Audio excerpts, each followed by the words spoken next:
What's up, guys? It's Silver 2IS here, and today we're going to do a DIY on changing the cabin air filter. It's pretty simple, so let's get into it.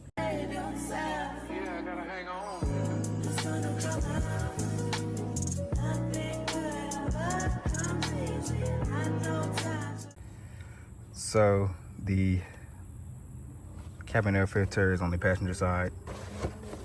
In the glove box compartment, I got this genuine Toyota Lexus one from a Lexus dealership in Alabama. What you want to do is remove everything from the glove box compartment. Have my owner's manual and my insurance stuff and all that, registration. Pull out the shelf, should come straight out. And then you're going to lift up on this and pull it out like that.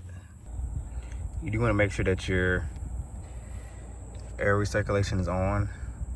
So just, turn on your car. You don't have to start it, but turn it on.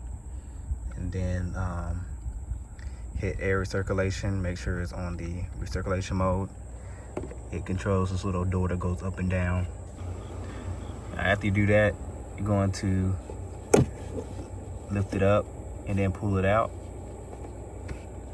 I won't be showing it on camera because I'm gonna need two hands to do this. As you can see, this thing is pretty nasty. It's dirty, very dirty.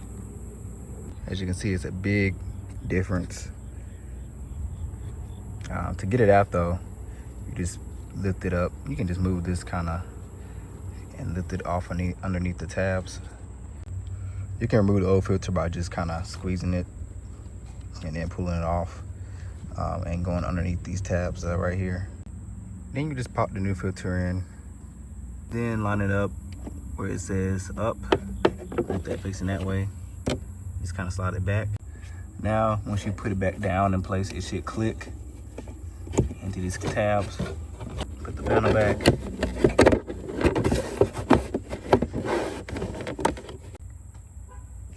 Excuse this, it does need to be cleaned.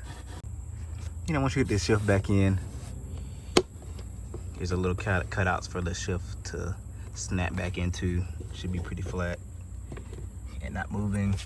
So put everything back together, so we should be good now. And we got it back together, y'all. So yeah, it was a pretty quick and simple DIY. Yeah, guys, thank you guys for watching. Stay tuned for more. Silver 2IS out. Yeah, I gotta hang on.